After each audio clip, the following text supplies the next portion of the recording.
Oke, terima kasih rekan Tommy. Nah, Sobat Guntur, balik lagi bareng Gisma Musma Shanti di Oke Dok, obrolan kesehatan bersama dokter.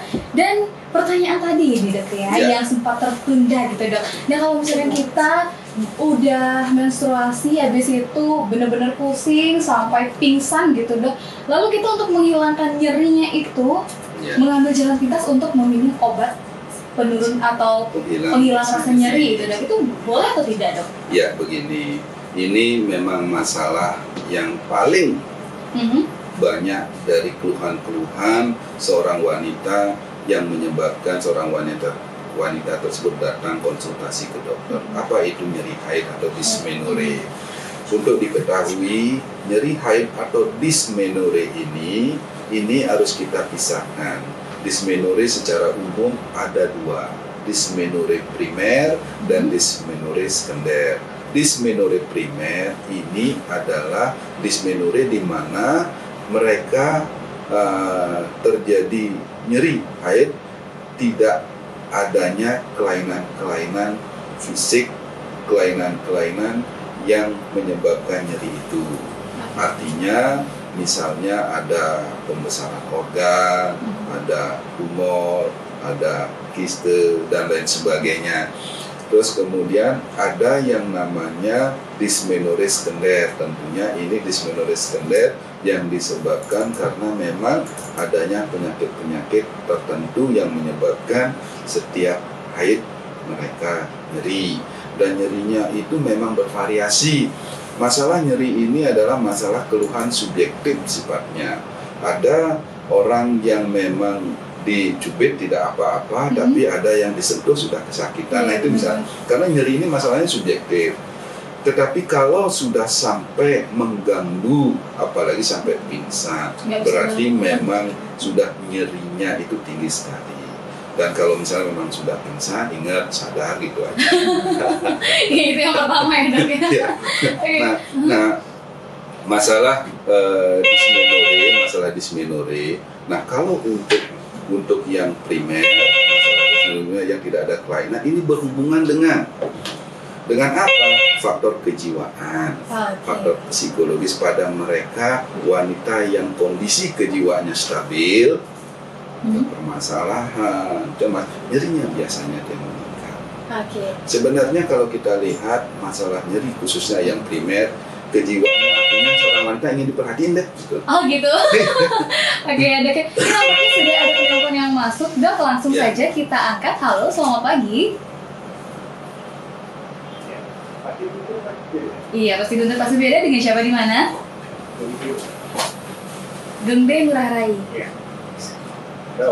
Oke baik, bagaimana pertanyaannya Gengde? Sekalipun kami pria, tapi kami penyayang perempuan. Karena perempuan itu sangat menderita dia. Sama, Pak. Itu banyak hal yang dia minta agar tidak terjadi seperti tadi haid.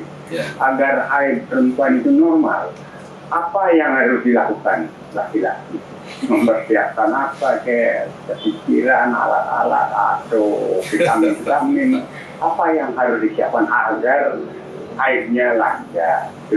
Dan yang kedua, karena seperti ini, kenapa setelah hamil kok berhenti haidnya atau menopause itu juga? Itu hal-hal apa? Dan perbedaannya banyak, ada umur 45, ada umur 50. Ini bagaimana sebenarnya? Agar kami juga memang nantinya kan harus, sekalipun tidak perempuan, dokter yang memberikan suatu input itu sangat bermanfaat bagi kami untuk di lingkungan kami sendiri. Jadi itu harapan kami, karena kasihan kami sama perempuan itu betul-betul harus disayang ya sebenarnya dulu ya, harus ikut kita partisipasi, jangan kita cuek, karena penderitaan perempuan atau istri nanti juga ikut penderitaan kita. Itu aja dok dari Gungde. Terima kasih dokternya. Cantik. Menarik sekali ya dokternya. Itu ditanyakan bagaimana caranya agar cara pria agar wanita itu tidak kesakitan saat haid gitu ya dok ya? Iya.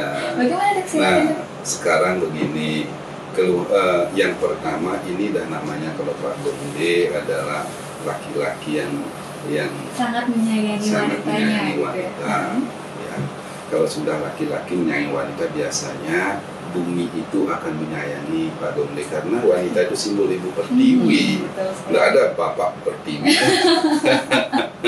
Ibu pasti akan bumi berpihak kepada Pak Domle. Nah, begini, setiap wanita yang normal pasti akan mengalami siklus bulanan tersebut. Keluhan-keluhannya yang berlebihan sudah pasti. Secara umum saya sampaikan, minimal untuk mengantisipasi masalah-masalah yang ada yang berhubungan dengan haid, ya haidnya banyak atau nyeri haid, ya seperti tadi dysmenorrhea yang saya sampaikan tadi, minimal pada kondisi seperti keluhan atau kelainan itu yang kita lihat bahwa ada faktor penyebabnya adalah faktor non fisik atau psikologis, perhatian ini penting. Karena dysmenorrhea yang sifatnya primer itu penyebabnya adalah faktor kejiwaan, psikologis. Ada rasa ingin diperhatiin dengan nyeri haid, mereka atau seorang wanita ingin diperhatiin. Kalau sudah diberikan perhatian, nyeri haidnya akan berkurang. Jadi ada pengaruhnya juga untuk di samping juga faktor, pasti ditanyakan faktor nutrisi atau makanan, faktor perilaku, ya. Untuk wanita secara umum mengurangi dysmenorrhea, ya, pertama lakukan aktivitas atau kegiatan olahraga rutin. Kalau sudah rutin melakukan kegiatan atau olahraga, racun-racun yang ada di dalam tubuh akan dikeluarkan melalui keringat dan lain sebagainya. Kedua, aliran darah akan meningkat ke organ reproduksinya tersebut. Aliran darah akan meningkat, otomatis zat-zat yang memberikan efek nyeri ini akan berkurang. Sebelum lanjut, saya sampaikan bahwa setiap haid akan dilepaskan darah yang mengandung jaringan-jaringan di endometrium itu yang kandungannya adalah prostaglandin. Prostaglandin inilah yang memberikan efek kontraksi daripada otot-otot polos daripada rahim. Kontraksi inilah yang dikeluhkan rasa nyeri yang sangat. Rasa nyeri yang sangat ini makanya saya sampaikan bervariasi, subjektif sifatnya. Ada nyerinya yang sangat, ada yang memang mereka tidak merasakan dan lain sebagainya. Tapi pasti ada kandungan seperti itu. Dan pada rahim yang kondisinya lebih besar, prostaglandin yang dilepaskan pasti tambah banyak, nyerinya pasti lebih meningkat.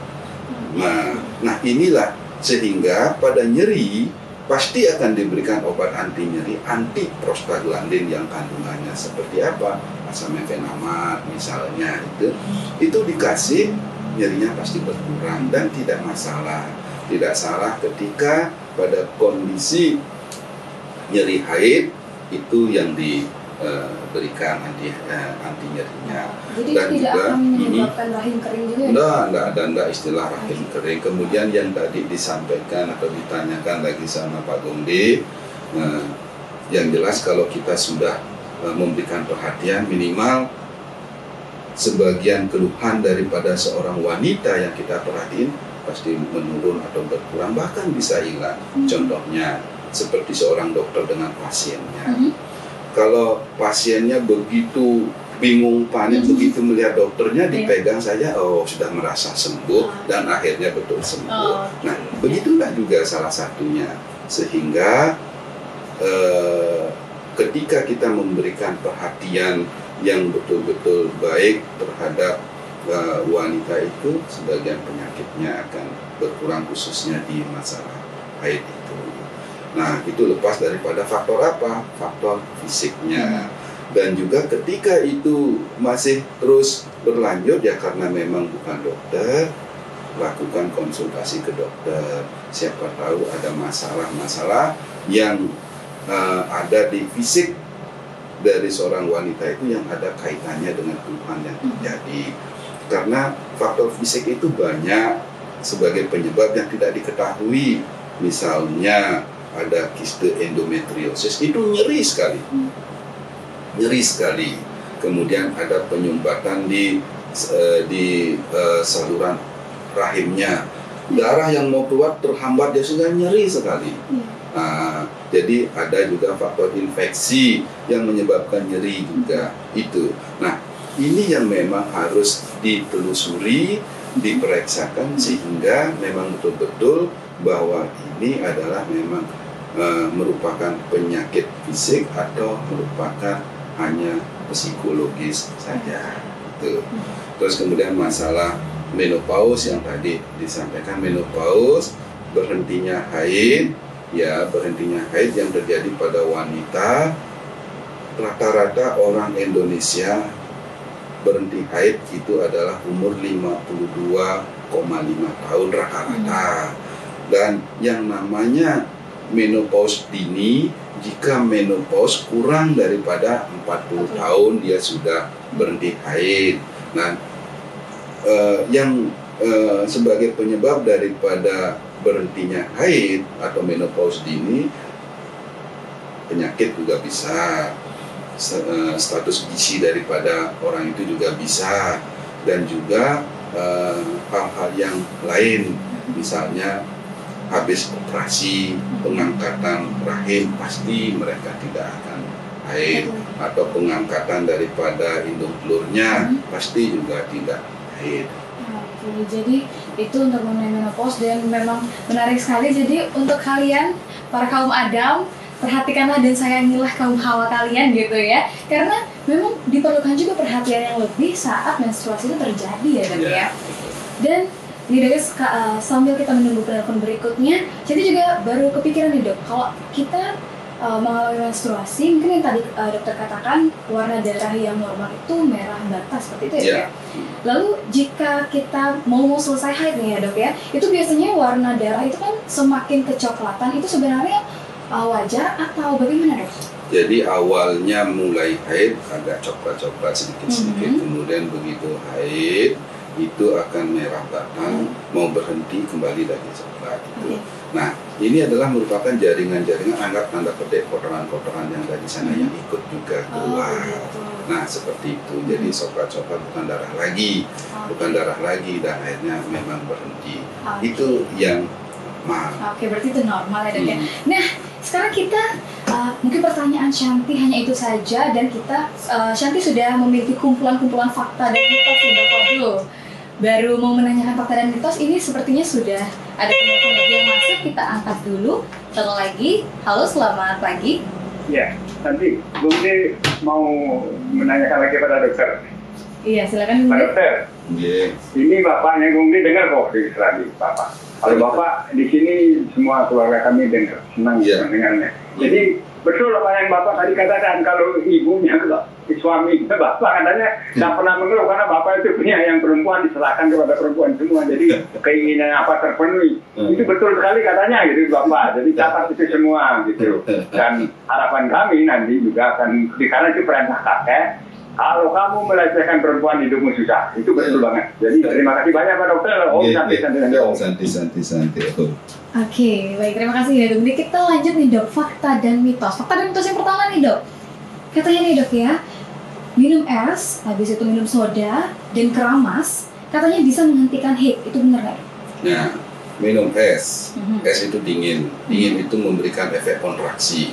Kontraksi pada darah, pendarahan, keluar darah pasti terbuka pembuluh darahnya. Ketika minum es dingin atau keramas, otomatis akan menyebabkan vasokonstriksi, menyempit pembuluh darah. Dengan sendirinya darah akan berhenti. Jadi ada pengaruhnya. Jelas ya. Makanya kalau pendarahan misalnya pada tangan, pada es saja pakai kompres, sumber. Oke, jadi ini fakta ya dok ya? Fakta. Oke, jadi ini fakta guys. Ini fakta teman-teman. Lalu selanjutnya nih dok ya, katanya makan makanan pedas bisa membuat rahim iritasi. Itu fakta atau mitos dok? Yang iritasi itu lambung. Tempat makanan itu adalah masuk ke lambung, bukan ke rahim. Rahim makanannya beda. Oke, jadi ini mitos ya dok ya. Jadi makan makanan pedas itu tidak akan membuat rahim iritasi, melainkan lambung kalian yang iritasi ya. Nah, Selanjutnya dok, nah katanya ini makan makanan manis bisa menghilangkan nyeri haid, itu betul benar atau tidak? Makanan manis mengurangi nyeri haid, bisa betul bisa tidak. Tapi secara medis tidak atau belum bisa dibuktikan. Makanan manis adalah mungkin bisa memberikan kenyamanan, ketenangan pada orang tersebut. Rasa enaknya itu, manis kan enak, berhubungan dengan enak. Enaknya ini akan menurunkan kecemasannya. Kecemasannya akan hilang, berkurang, nyerinya akan hilang. Lupa dengan nyerinya. Jadi itu ya dok ya. Jadi ini bisa fakta, bisa juga mitos ya. Pengalihan namanya. Nyeri itu harus dialihkan. Ketika kita ngomong tentang haid, pada kondisi nyeri haid, ngomong orang yang sering mengeluh nyeri haid sudah merasa dia seperti kena dirinya sendiri, saya juga nyeri dan lain sebagainya. Inilah satu cara untuk mengatasi nyeri dengan pengalihan. Ketika dia nyeri itu, alihkan dia dengan cerita-cerita dan lain sebagainya. Apalagi cara seperti itu, kesukaannya dia makanan manis, udah nyerinya. Jadi kalau tidak suka dengan makanan manis, udah ini menjadi mitos ya dok. Oke, selanjutnya dok, minum kopi saat haid bisa bikin rahim kering, itu betul atau tidak? Minuman, makanan atau apapun juga tidak ada sangkut pautnya dengan kering rahim. Cuma memang ada dampak secara tidak langsung. Kopi itu kafein. Kafein itu menimbulkan vasokonstriksi. Vasokonstriksi ini jelas akan memberikan dampak. Setiap organ tumbuh berkembang di dalam tubuh kita perlu darah. Ketika ini sering terjadi akan penurunan aliran darah. Tapi ini pun juga masih memang harus dibuktikan lagi secara medis. Nah, jadi tidak ada data yang menyatakan dan juga mengatakan bahwa ini menyebabkan kopi itu menyebabkan kering, tidak ada seperti itu. Data tidak ada, tapi tetap harus diwaspadai ya dok. Ya, berlebihan pasti tidak bagus. Apapun yang berlebihan. Apapun juga berlebihan. Dan dok, yang terakhir nih dok, katanya kalau kita konsumsi timun saat haid itu bisa memicu kista. Untuk ini fakta atau mitos? Itu jelas sangat mitos itu. Kenapa? Kista itu terjadi ketika proses perangsangan dari folikel di ovarium itu membesar, folikelnya membesar dan dinding ovarium atau dinding folikel ini tebal dan tetap terus tebal, tidak pecah-pecah. Inilah yang menjadikan kista. Kalau yang normal, folikel yang sudah matang pecah, dia itu ovulasi. Tapi pada kista dia tidak pecah, dia terus membesar, dan inilah yang menyebabkan terjadinya kista. Jadi kalau timun ya nggak ada kaitannya. Dari tadi nih ya dok ya, antara fakta dan mitos ini kan berhubungan dengan makanan dan juga minuman gitu yang paling banyak ada gitu ya dok ya. Nah lalu ada juga nih dok, ternyata yang tadi bisik-bisik gitu, kira-kira makanan atau minuman yang memang mempengaruhi haid itu tuh apa saja sih dok? Yang jelas makanan-makanan yang mengandung itu estrogen. Buah-buahan, sayur-sayuran banyak mengandung itu estrogen. Estrogen ini peranannya tinggi sekali, besar sekali terhadap reproduksi, kesehatan reproduksi. Apa contohnya? Kedelai. Seperti itu, sederhana sekali, tempe tahu itu. Nah, yang juga bahkan yang menurunkan adalah jenis-jenis apa? Makanan-makanan instan ya. Jadi setiap makanan instan itu harus dihindari gitu ya. Gorengan-gorengan, terutama dari minyak-minyak yang tentunya minyaknya ini yang menyebabkan terjadinya atau kurang bagus untuk kesehatan, terjadi peningkatan kolesterol, penumpukan, penyumbatan dan lain sebagainya. Dok ya. Jadi gak kerasa banget nih dok, kita udah mencapai 1 jamnya kita gitu kan ya. Aduh, cepet banget rasanya udah. Kalau udah ngomongin masalah keseharian itu emang gak berasa ya dok ya. Kalau gitu langsung aja deh, Shanti juga mau dengerin closing statement dari dokter mengenai gangguan haid ini, silakan dok. Masalah haid adalah masalah keseharian yang dialami oleh seorang wanita dari masa remaja sampai pada akhir, tidak lepas daripada masalah haid. Masalah haid tentunya jangan dianggap juga hal yang sederhana, karena dibalik dari masalah-masalah yang ada faktor-faktor yang juga sebagai penyebab dari keluhan-keluhan itu, terutama faktor-faktor apa? Faktor fisik. pastikan setiap ada keluhan yang berhubungan dengan haid untuk melakukan pemeriksaan untuk menghindari adanya kelainan-kelainan yang tentunya menjadi tambah berat. Ya. Haid itu, keluhan haid itu adalah gangguan haid adalah merupakan keluhan. Di balik keluhan itu pasti ada penyebabnya. Dan kalau untuk penyebab daripada non fisik daripada masalah keluhan haid ini, non fisik ini, belajarlah menerima. Selalulah menanamkan pikiran-pikiran yang positif. Sudah pasti keluhan-keluhan termasuk keluhan haid ini akan berkurang bahkan hilang. Oke, jadi yang paling mendasar itu kita harus memiliki pikiran yang positif agar gangguan haid ini tidak terlalu membuat kita juga terbebani gitu ya dok ya. Oke deh, itu dia ya Sobat Guntur. Oke dok, kita kali ini bersama dengan Dokter Capu mengenai gangguan haid. Dan buat Sobat Guntur yang kelewatan mendengarkan atau menyaksikan kami bertiga deh sama Tommy, langsung aja menuju ke channel YouTube-nya Radio Guntur untuk menyaksikan lengkap dari awal sampai akhir mengenai topik kali ini, yaitu gangguan haid. Maka dari itu, karena kita sudah selesai dok, langsung saja Shanti pamit dan Shanti kembalikan ke rekan Tommy. Silakan rekan Tommy.